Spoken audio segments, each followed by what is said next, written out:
I don't know Jane well, but I can tell you that she's been a wonderful head of the Board of Alumni. She's done a lot of work, and actually, when I came down to a meeting regarding our 60th reunion, which was last year, class of 1953, I needed to get to the meeting at what we call Dwight House. I assume it's still Dwight House. And Jane was walking along, and I said, "Are you heading to the meeting?" And she said, "Yes." And I said, "Well, where did you find a parking place?" She said, "Well, I live right down the street," which she doesn't now, but I've never forgotten that. And every time I see her, I really talk about feeling like I've come home. I certainly felt that way when she was one of the first people to greet me when I came into the gymnasium.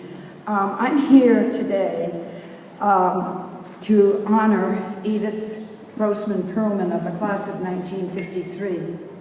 It's with heart-stopping joy that I stand here before you to present that award. Unfortunately, not to Edie, as we called her, because she is ill and couldn't be here.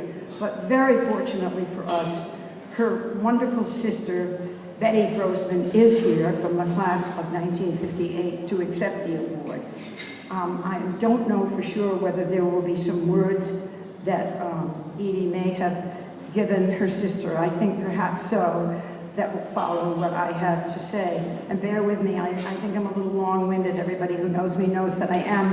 But I'm just in awe of this woman. I am absolutely in awe of her skill and talent.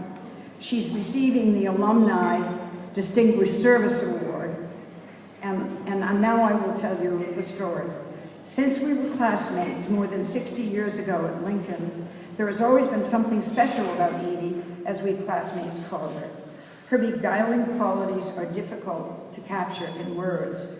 A young woman with a twinkle in her eye, maturity beyond her years, a large dose of humility, a quiet sense of composure, and most appealing to us in those years, a dry and clever wit. Edie was all that and yet far more. Her intelligence, brilliant mind, and skill have, of course, always been present. But as young students, I must admit, those particular qualities were often, unfortunately, overlooked by her peers. We just loved her, but I don't think we knew she was bright, but certainly had no idea of the dimension of her brilliance. And after graduating from Lincoln, Edie furthered her studies at Radcliffe College. In those years, the female coordinate institution for the all-male Harvard College. A perfect choice for her, since Radcliffe, as reported in the Boston Globe in those years, had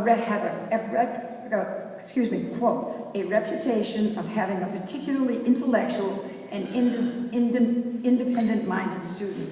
And for sure, end of quote, that was Edie. After completing her studies at Radcliffe, she did a stint at computer programming, married, raised 2 kids, and volunteered in her community in various ways.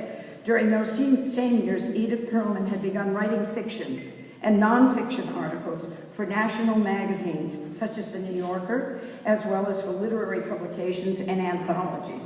For over 40 years, she has written over 250 articles and has accumulated prestigious prizes by the dozens. And these are just only a few, including the O. Henry Award, the Penn Malamud Award, Mary McCarthy and Drew Hines Awards, as well as the Antioch Review Award for Distinguished Writing. It's in her later years that Edith created her brilliant books. And I've read all of them, and you know, I'm no judge, but I certainly knew when I opened the first one, which she gave to me and signed, I was blown away. I mean, I just couldn't believe that this was a student, the young girl that I had gone to school with.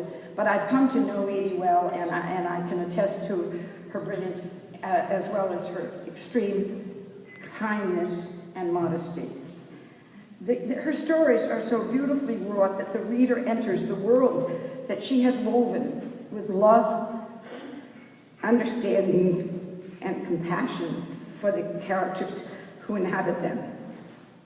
She portrays with a keen sense of detail a variety of characters of differing ages, genders, ethnicity, religions, and sexual persuasions in a variety of settings and countries with such talent and non-judgment that one sees hears, and truly cares about these people created by this master writer. Edith, with her dry wit and often self-deprecating humor, to a question posed regarding the source of her ideas, replied in part, quote, "From reading, from travel, from movies, from anecdotes, heard or overheard, faces on the subway, rooms seen through a window, they are invented and borrowed and stolen. I am slow. A sentence often takes an hour to compose before I throw it out. What can you do?" She really says it like it is. Little did we realize that one day our Edith Perlman, would be the recipient of the 2012 National Book Critics Circle Award. Just a huge honor for her book, Binocular Vision. In a Los Angeles Times review, Ann Patchett, who herself is a wonderful writer, says of Edith, "My only challenge," quote, describing the experience of reading one of Perlman's stories in public, was, quote, "to keep interrupting myself, to stop and say to the audience, 'Did you hear that? Do you understand how good this is?'" The LA Times critic made similar glowing remarks regarding Binocular Vision. Edith gives birth to her finely drawn characters who enter and find a home in the reader's life and mind. We think about them, we are concerned about them, and we assume their joys and sorrows. Due to Edith Perlman's lack of judgment regarding the foibles, oddities, courage, fear, and joys of these living characters, living people, we, the readers of these stunning stories, come to understand the essential humanity in us all and the importance of accepting those like and unlike ourselves. With her skilled and compassionate pen, Edith has taught us to respect, comprehend, and accept these characters with their trials and tribulations, their virtues and flaws, their socioeconomic, gender, ethnic, and other differences from ourselves. Not only accept, but understand and care about these people as our fellow citizens of the world. Edith's stories and their truthfulness and fine-tuned perception deliver us to a place where we are able to heal divisions which may separate us. We have discovered through the talent of this incredibly skilled and brilliant writer a path forward towards true understanding and, yes, even love. We all owe a great deal to Edith Perlman for bringing us so skillfully and perhaps unwittingly to this positive place, a route to worldwide peace, justice, and equity, the very heart of Quaker tradition that we all have experienced as students of Lincoln School. And now I'd very much like to invite Betty Grossman, Edie's sister, to come up to accept the award for Edie.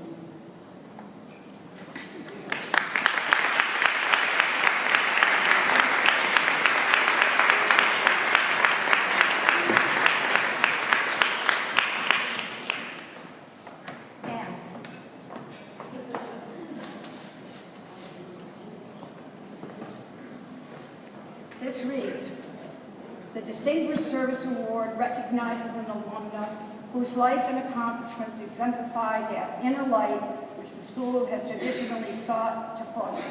It honors an alumna whose contributions to the quality of life around her have made the world a finer, better place. On October the 24th, 2014, this award is presented to Edith Grossman Perlman, class of 53. She has distinguished herself as an award-winning writer of short fiction and as a dedicated and involved member of her community. Edith has earned the praise of her peers and readers alike as an author whose stories convey a deep sense of love, a reverence for human frailty, and a commitment to connected people across diverse cultures and experiences. She has used her unique gifts of storytelling to help make this world a better place."